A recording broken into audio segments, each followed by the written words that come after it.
Hello, everyone. We're getting close to the end of WordCamp US, and I'm excited to share the next 40 minutes with you. We're going to be diving into some of the biggest pain points when running and trying to scale an agency.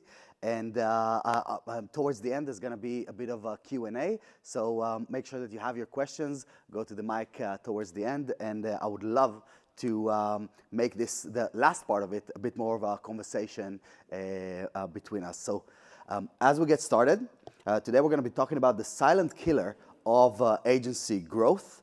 And before we dive in, I would love to hear from you. Who here is building WordPress projects for clients? All right, the vast majority of people in the room are on board, which is perfect. And so have you ever celebrated a record-breaking month only to be scrambling the next? Yeah? Got some hands going up here right now.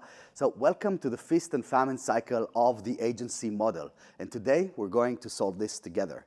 So I'm Vito. I'm the co-founder and CEO at Atarim.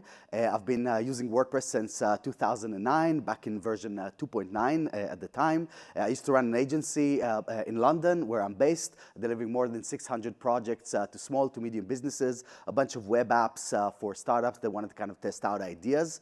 And we did the technical stuff, but also the go-to-market and the marketing component for them. And back in 2020, I was very fortunate to be one of the first 1,000 people that got access to GPT-2 back in the day, and proceeded to build the first implementation of AI into WordPress in 2021. It went like this, and then ChatGPT came out and squashed us like the bug that we were. But that taught me a lot about that ecosystem of, and how AI has evolved over the past 5 years, and how it can be brought into our daily work nowadays. And of course, more important than anything else, I'm Liv and Kai's dad.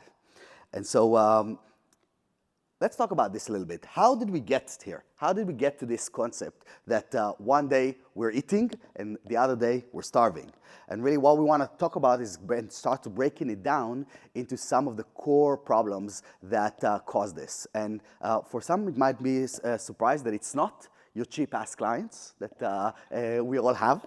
It's not the expensive tools that sometimes feel like they are the ones that are cutting into our profits. And it's not even the economy, right, that sometimes we like to blame.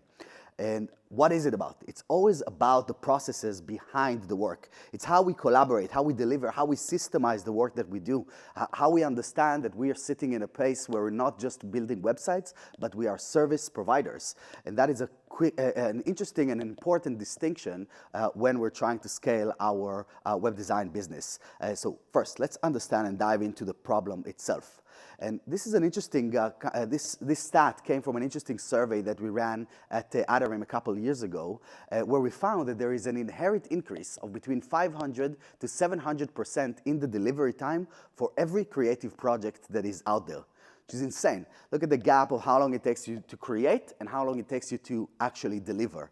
And at the core of it, every day of work that we do takes at least a week to deliver.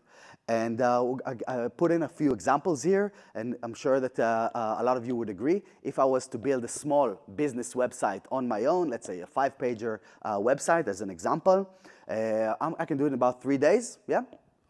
Same? 3 days, 1 to 3 days, 1 to 5 days. Yeah, let's see some hands up here. And then what happens when a client comes in, or even just a team member that joins the exact same project that otherwise took 3 days? All of a sudden, the average is between 4 to 6 weeks. And this is even the same when we're talking about this at the smallest scale. If I was just to design this single slide, here this was done with Google Slides or in Canva or in PowerPoint, if I know what I'm doing in 5 minutes, I'm in and out. But if I need you to approve this, then already we're at the 30-minute mark, if not even a few days of you waiting for me waiting for you, and all of this back and forth just to approve something that literally took minutes. And that scales to every different level around this. So today, we're going to explore and tackle the 3 core leaks of the agency flow. First of all, we have one-time projects, poor cash flow, and inefficient project delivery. Ready to dive in? Yeah. All right, perfect. So let's start with the first one. One-time projects versus care plans or maintenance. When we're looking at the first project, even without noticing, it is the loss leader compared to the lifetime value that we can bring to the relationship that we have with our clients. There's a lot of intense work that needs to happen with onboarding brand new clients in the initial stages. We need to get to know them. We need to establish our authority over the project. We need to know their little kinks and what they think about, what they want, what they're after. And that initial kind of hurdle essentially erodes the profitability of that very first project. Then we're also building zero momentum or financial stability by creating or focusing on singular projects every single time. Because once it's done, it's done. And I remember back in the day, that was my thing. You know, I'm a creative person. I didn't want to deal with the maintenance, with the boring stuff, with setting up the email and then dealing with the hosting and all these kind of ongoing things that come along with creating websites. I just wanted to build beautiful websites and move on to the next one. But with that, there was no real momentum that came in through that. And then even more than that, clients often asked still for quick fixes or quick favors right after the build or for sometimes years after the build. And because I didn't have the right system in place, it just felt like they were stealing my time because I didn't give them the outlets to actually express what they need and to actually be able to help them. And so instead of that, instead of looking at it at the first project as the end of the goal, we want to focus on that long-term client relationship. The first project, it's fine if it's not going to generate a lot of profits for us or even any profits, as long as we have a plan in place from the beginning of how we're going to continue to monetize and add value to the client over a long period of time. And in fact, the average lifetime value of an agency customer is between 4 to 5 years. And so by just doing the first project and then letting them go, we're essentially giving up on 4 to 4.5 years of additional work that we could be doing with these folks.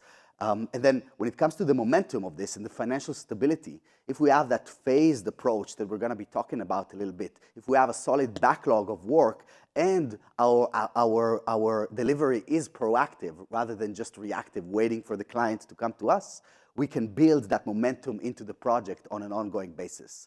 And of course, the last one here, instead of just allowing the clients to come in for these quick favors and random kind of shout-outs that come out from all kinds of different directions, we want to separate the real businesses from the time wasters by allowing them to be onboarded into a monthly maintenance or a monthly package that will build that relationship ongoing and will allow us to become the person, or you used to say the guy, you know, that actually is the digital person that helps them ongoing with their projects.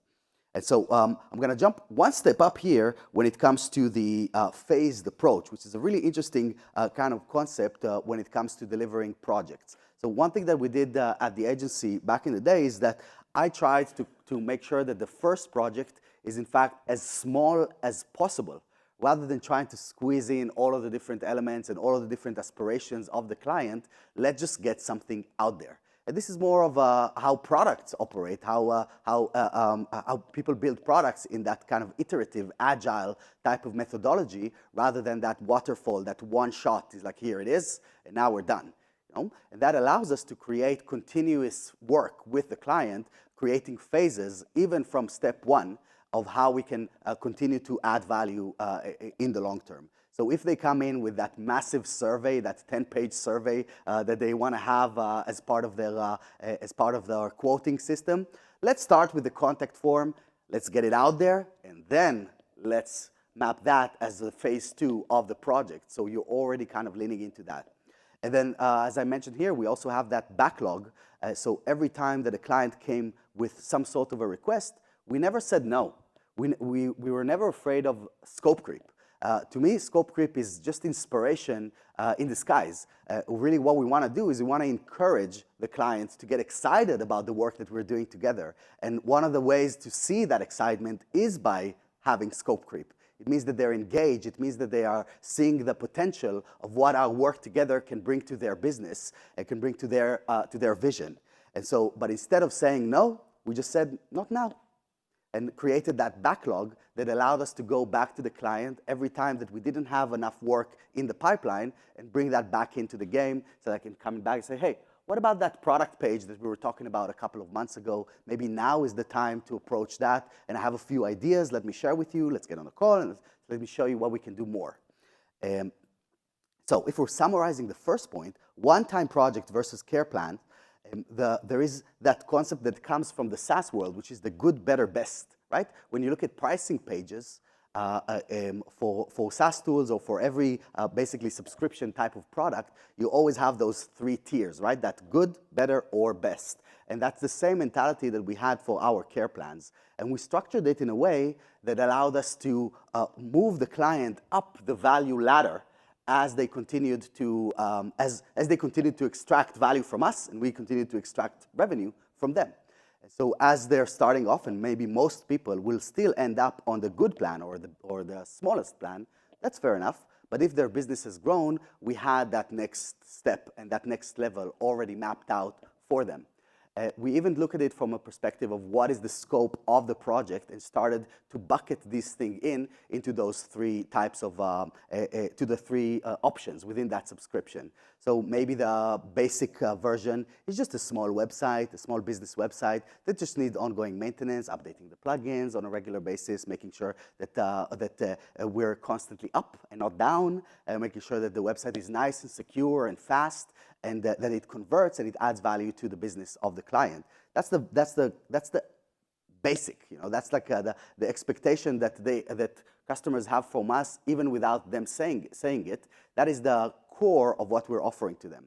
But then, if we add a WooCommerce website or a website that had multiple languages, that is no longer part of the basic package, and now we need to move up into the mid-tier. Because that requires a little bit more effort from our side. That requires a lot more responsibility from our side when there is checkouts and payments and all of those kind of things starting to get involved. And then the last one was for those ones that had a proper business that were already starting to work, were starting to scale. With each one of them, it's either it had that component of what type of project or what type of website we're maintaining, but also the perspective of what can we do on a monthly basis together, so that we were actually proactive in trying to bring that work to them. And so as you demonstrate that you care, and you ascend the client up the value ladder. And throughout that process, we didn't do everything. In fact, we relied mostly on tools to do most of the work. And now in the days of AI, that makes it even more simple to offload a lot of this work. And I actually believe that in the next few years, the agency model is going to become more of a marketing activity rather than a creative activity. Sorry to say. But essentially, it will be the bottleneck is not going to be the execution anymore, as sometimes it is. It's going to be how many customers can we onboard, because we have no limit to how much we can execute on. And so that's the second level, or the third part here, when it comes to leveraging the right tools and any tools, really, so that we have that regular cadence and systems with the client. That means once a month, we send that report that highlights what we did. We look at the backlog and try to surface a few different elements, and we're going to see some of these things coming up here next. X1, poor cash flow management.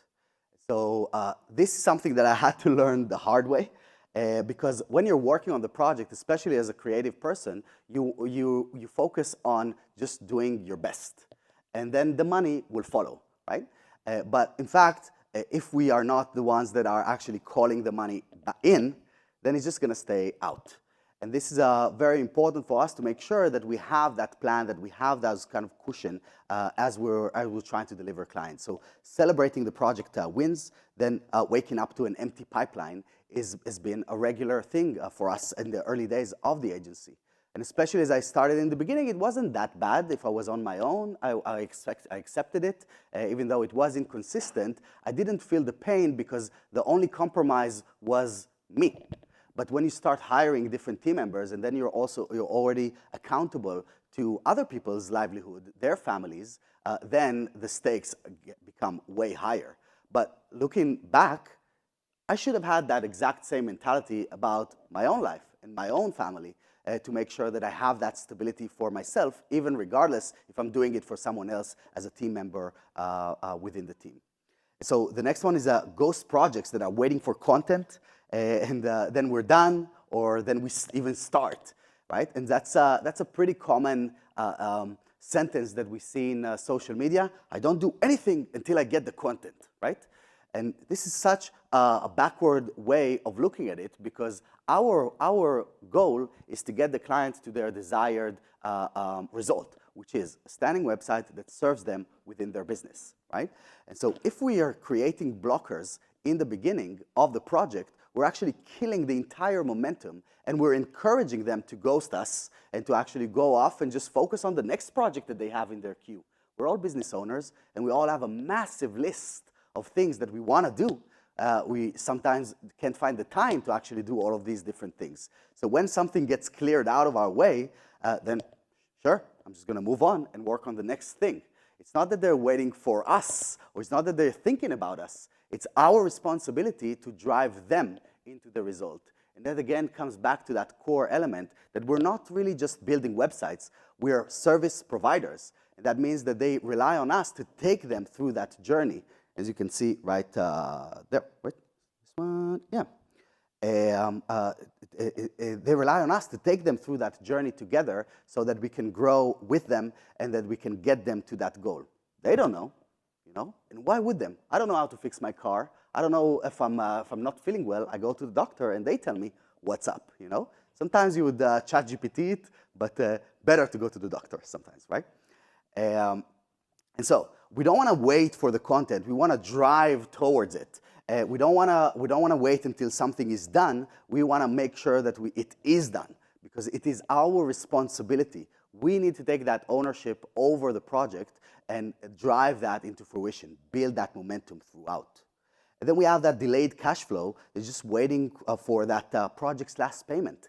You know, that kind of final deposit that is just kind of hovering around us. And it's a bit of a lever for the clients sometimes, if we're not structuring our processes properly, that they can pull against us, because we've done all the work.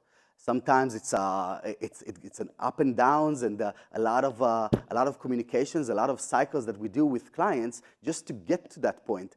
And then they have that power over us to tell us, no, I actually want you to do 10x more, and I'm not going to pay you until that point happens. So by distributing and creating those milestones throughout the project, we're able to reduce that risk of late payments, because then they're stuck in exactly that same way, instead of only us being stuck, right? So I'm going to go back to that kind of solution that is there on the back of celebrating those project wins. The way that I see this, business development is not something that we do once and forget. It's not even something that we should do only once we don't have work. It's like this leg day at the gym, you know? Sometimes it's not pretty, sometimes it's not fun, but it has to happen in order for us to create consistency over time. So it can't be skipped. And as soon as I realized it and started scheduling this inside my calendar, that every week, Tuesday was my biz dev day. You know, and throughout the rest of the week, of course, you would dive in and follow up with clients or with prospects and get on some calls in there. But I had that block in my calendar that allowed me to make sure that I drive this forward and I'm not just passive about it. Then when it comes to this, to those ghost projects, building that momentum through deposits. Let me explain this concept a little bit. Basically, relationships are like a bank. And in order for us to make withdrawals, we have to make deposits, yeah? And so if we actually want to ask the client to do something, we have to make sure that we, first of all, make deposits into that bank, into that relationship bank, so that there is enough credit, right? And so, for example, as we're starting off that project, and the first thing that we do is we tell them, sure, you just paid me a deposit, literally, a financial deposit for the first part of the project, 30%, sometimes 50% in the first part. And so they literally made a deposit. And then our response very often is that I'm not going to do anything until you do more, right? Instead of acknowledging that we just received and now we're in the minus.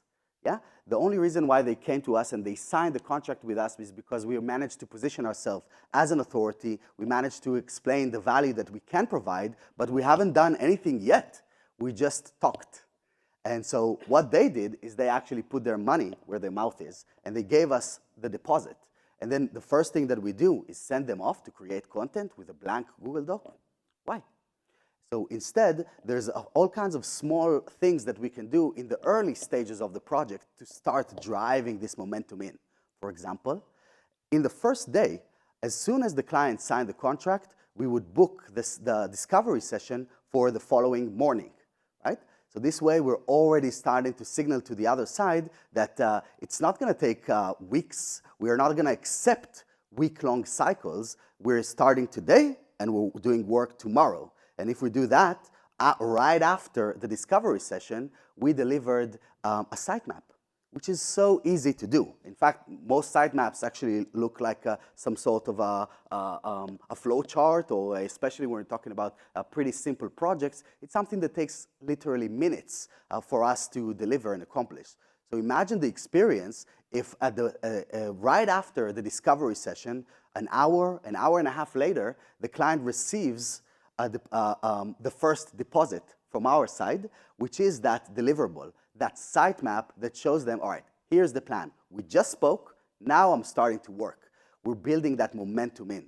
And that person that sees that, all right, we signed the contract yesterday, we did the call this morning, and now I already have the first deliverable. This person is on it, so I need to step up. And let me clear some of the other priorities, some of the other stuff that I have on my calendar as a busy business owner to actually be able to move along with this project and match that momentum, match that kind of energy that we're bringing into the project from the first initial steps of it. And then finally, when it comes to the delayed cash flow, we mentioned that it's very, very important that we have those broken down into milestones. And we had very specific points in time that were agreed with the client during the discovery session, or even prior to that, as to when we're going to be extracting revenue, or a percentage of the total cost. So by the time we're ready to launch, there's only like 10 to 20% remaining. So even if it goes sideways at that point, it's not that bad. You know, you might even sometimes want to, I'm not saying that you should, but if it comes to it, sometimes you might even give up on that in favor of maintaining that relationship with the client. Again, coming back to the first point of understanding that sometimes, or a lot of times, that very first project is a loss leader in relation to the lifetime value of that customer that will be with us for 4 or more years. So, to summarize the second point, always charge upfront deposits. Kind of is easy to say and sometimes harder to do. Sometimes we have that imposter syndrome that says like, it's okay, I'm just going to get started. They don't have money, so I'm just going to show them what I can do and only then start working into it. But that's a big no-no. You want to make sure that you position yourself as an authority enough in order for it to justify that initial deposit from their perspective. But then it doesn't end there. You want to move right into the stage of delivering. Us making deposits to them as many and as frequently as possible, so that when we need something, when it comes time for them to pay the invoice, it's not going to take 3 months because we did our work in 1 day, right? But if we deliver in weeks and sometimes months, then that signals to the other side that this is how it works.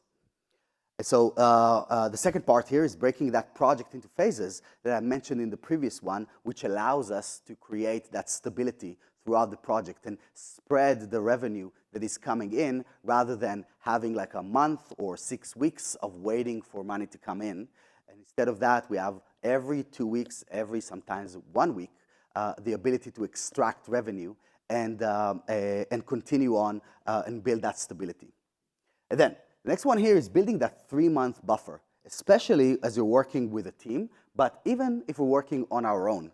That gives you that leeway to do stuff that are a little bit bigger, maybe exploring different types of marketing opportunities that you can go after, even though the best one is doing a good job, and then referrals come in. It's like the referral flywheel. That's always the best way to market web design projects. And I'm sure that a lot of folks here in the room that this is, will agree that this is the main source of traffic and leads that we all have. It's done through referrals and not paid ads and not through schmoozing and shaking hands. It's just by delivering solid work continuously to the same people. And then they bring in their friends and so on. And we can even ask for that.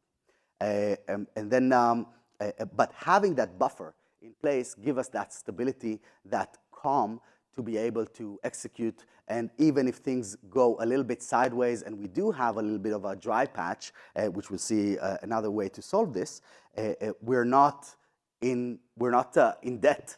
You know, we have that buffer in place, especially as we're hiring a team, because you're not only accountable for yourself, you're accountable for other people's livelihood. And I take that as a really important responsibility for me as a leader of a company with 30 plus employees at this point.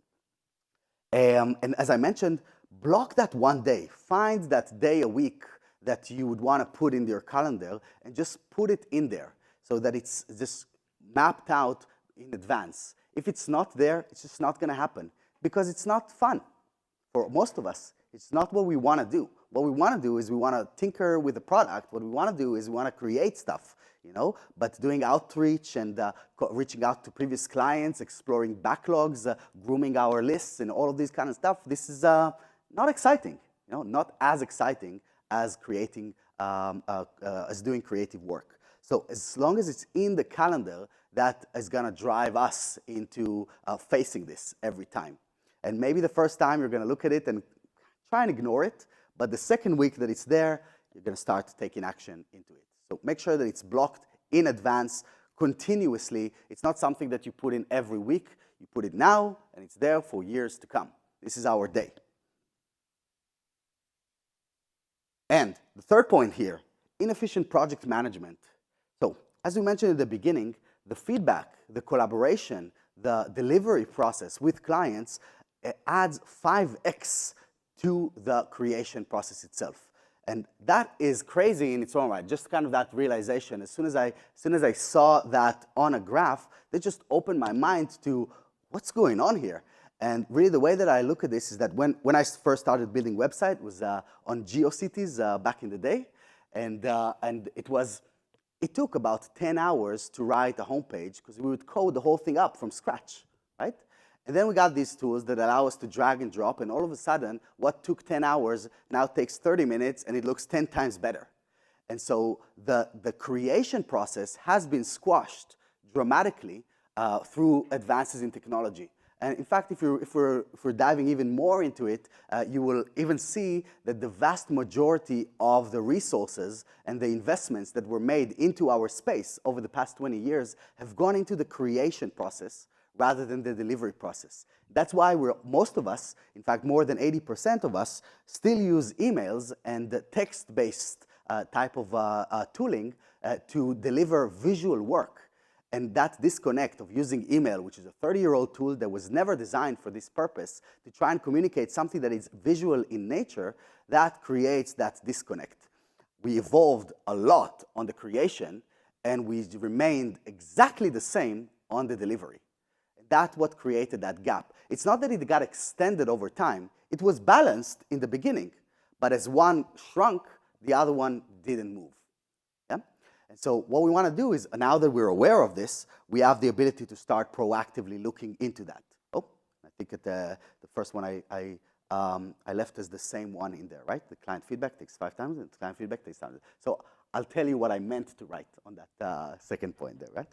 Really what we want to do is, first of all, once we have that realization, and you saw that slide that kind of maps out that this is the back and forth, the team coordination gap, it's us waiting for them, it's them waiting for us, it's all of this, it's not actual time that is being, that is wasted, it is the dead time that gets us. You know, the time between the tasks, the time that it takes us to clarify the messages back and forth, that's what brings us up to the 4 to 6 weeks from the 3 to 5 days. And so by being aware, first of all, and shrinking that delivery time, that allows us to be a lot more proactive about this. And so why does this happen at the core? And that brings us to that second point here. Humans communicate in 3 to 5 words, or define it. Humans communicate feedback in 3 to 5 words, right? Point at something and say, make this red. Change this text to this. Make this smarter, right? It all comes from those 3 to 5 words. That's how we've grown for many generations to provide insight and feedback to each other. But when we're communicating with textual means on visual elements, we miss the context. We miss the point. Yeah? And so by allowing us to bring that back into the fold, it aligns with what clients and what all of us see as the natural way of providing feedback, which is the 3 to 5 words. Make this bigger, change this to that, make it pop, all of these things. And so instead, what you want to do is you want to leverage tools that align with the client intent with the task at hand. So for every type of work that we do throughout our workflow, there's already tools out there that make it simpler. So instead of obsessing about, and sometimes I do the same, and I remember that back in the day, I wouldn't pay to Adobe the $30 a month. I would BitTorrent it to my computer with all the viruses that came along with it. It would crash every 30 minutes, and I would lose the work continuously, but I will not pay the $30, That was a kind of a principal point, until I realized that this is actually my work tool, and I need to have the proper drill if I want to actually make a dent. Yeah? And so find the tools, leverage the ones that allow you to be to streamline the work, that allow you to lean into that momentum throughout the project, rather than resorting into those traditional means. And it's fine that this client is reaching out on WhatsApp, and this one is sending me a Facebook message, and that this one is using emails, and this one is using Jira, and this one is using Asana, and this one prefers to meet me face to face, and the other one wants to get on a call every 2 or 3 days, and none of that. We have a system, we have a business, and we are the service providers taking our clients throughout that flow. And the last one here is that scope creep kills profits, right? And the feedback chains essentially kill that momentum. As soon as we have more and more of these cycles, and this is kind of an observation there, but as I mentioned in the beginning, that scope creep, in fact, is an inspiration. It's a point of inspiration. We want to encourage it. Whenever you see it, this is what we wanted. We wanted to get our clients engaged. We wanted to get them involved. We wanted to have them allocate more resources from their own business into the work that we do together. This is exactly what scope creep is all about if it's treated in that way. So it's not something that we should be afraid of, and a lot of us are, but in fact, it's something that I love to embrace. And instead of just saying no, we just say not now. We have a list, a very organized list of all of the things that we can be doing on an ongoing basis together with our clients, so that whenever we have a bit of a downtime, we go back to our project management system and click on that backlog tag for each one of the clients, and then pick up the phone or send an email and say, what about this 70-page form that you wanted to build a couple of months ago? Maybe now is the time. It's going to cost X amount of money. Let's get started tomorrow, right? Momentum. And so if we're summarizing the third point here, what we want to do is we want to lead the client through deadlines and responsibilities. And again, it boils down to that first point, that we are not building websites. We are service providers. And so that is a very important distinction that we should have in our day, because that structures the whole thing completely differently. We're not just fixing the car, we run a shop. Yeah? And so if we take that responsibility, we have a system, we have a flow, and we know where the client starts from, we know where we want to get them to, and we just take them through the steps. The second one that I really like, this little hack here, 2 days and a weekend. Yeah? So sometimes we would go to the client and tell them, here's the design, what do you think? Yeah? And sometimes they come back on time, sometimes they don't. We haven't framed it in a way that invokes action. But by saying this little term, here is the new homepage. Go through the styles. Right now, our point when reviewing the homepage is to look at the layouts, is to explore the colors, is to look at the messaging that we've crafted here, is to make sure that it aligns with what you're after, and that will set the tone for the rest of the project that we're going to be doing together. So take your time, go through this, but you have 2 days and a weekend. And that's a key part of it, because if I'm not going to do it in the next 2 days, then I got to do it on the weekend. Why would I want to do that? So then all of a sudden you'll see that calendar opening up, and then you're in it. And then it's not just something that sits in the back of their head and they procrastinate on, which is one of the biggest reasons for project delays. It's not that people don't want to do it, it's that it's just not scheduled in. But if it is, it allows us to start moving into this direction. So take that tip with the 2 days and a weekend cycles. Every time that we do a revision round, every time that we expect something from them, that is even long. So if we have if something that is continuous. And I'll give another example here. Going to the client and saying, we need the content for the website. I need it in 2 weeks. Yeah? If we're looking at the vast majority of projects out there, and there's exceptions, of course, there's bigger projects, there's smaller projects, but if I'm continuing on that example of that smaller 5-pager, 10-pager, 20-page type of website, how long does it take to create content, especially in the world of AI? It does not take 2 weeks. In fact, when I sit down and do it, it will take me a couple of hours. Yeah? If I know what I'm doing and I'm guided into the right direction as to what is expected of me. So by telling them that it takes 2 weeks, we're framing it as this is how long it takes. And why would they know how long it takes? Probably they never done it before, and even if they did, it probably was about 3 years ago when they last redesigned their website. So things have changed in the meantime, and now this person that I hired to help me get this project across to the finish line is telling me that I need to allocate 2 weeks. Who here, we're all business owners, who has 2 weeks to do anything? Right? Yeah, the vacation for sure. And so that's why it's very important that we align our actions with our expectations. We don't want to frame things as too stretched out. And really the reason why we say 2 weeks is because we got burnt before and someone didn't deliver it. And so it took 6 months instead of a couple of hours. And I remember we had one client at the agency that we were literally waiting for a little more than a year for the About Us page, that she really wanted it to be great, but she never sent the content. And in fact, afterwards, when I explored this in retrospect, what was the thing that got us? It was our lack of process. She just didn't know how. She didn't know what to talk about. She didn't know how to frame this. And we just asked for the content. I need the content. What does that even mean, right? From their perspective. And so the last point here, as we mentioned, you want to turn the scope creep into revenue.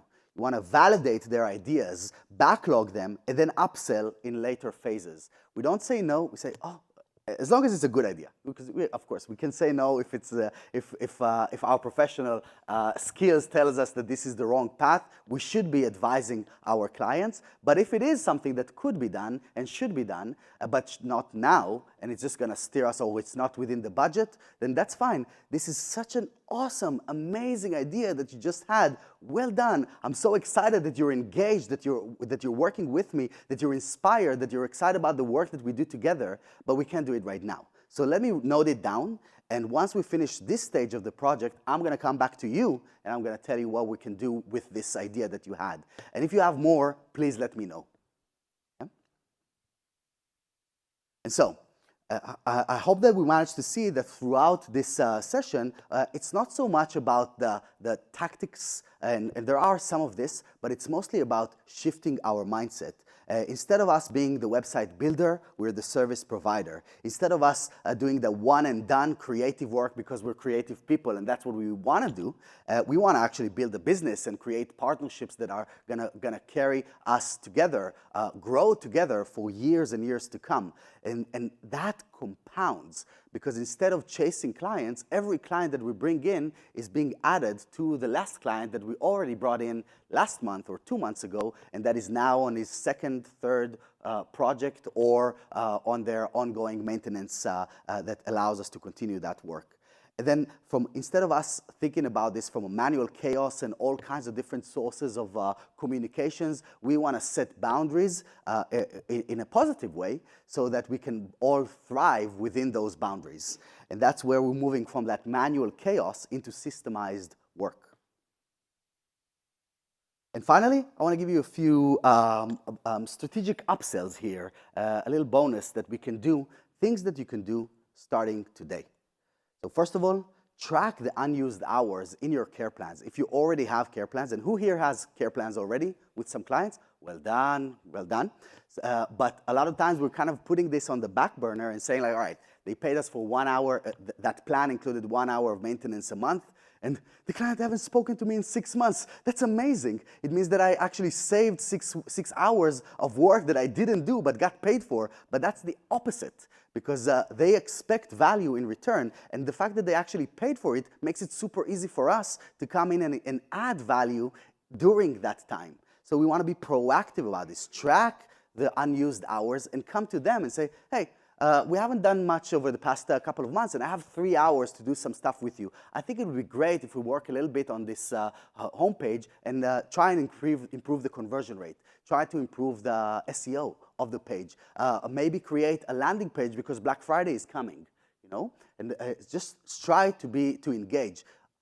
You live in this space. They live within their own business and with all of the other projects that are on their plate.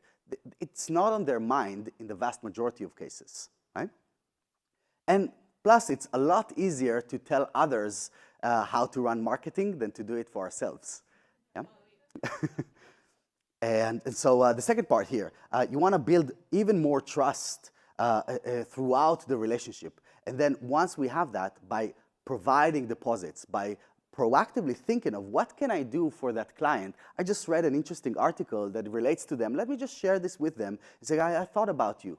Or just going out and doing some random work around this. Hey, I noticed that the form was just not great, and we were getting a bit of a few spam messages in there. And so I worked on it, and I fixed it, and there's no more spam. And we all know it's just a checkbox that we clicked there in the background, you know?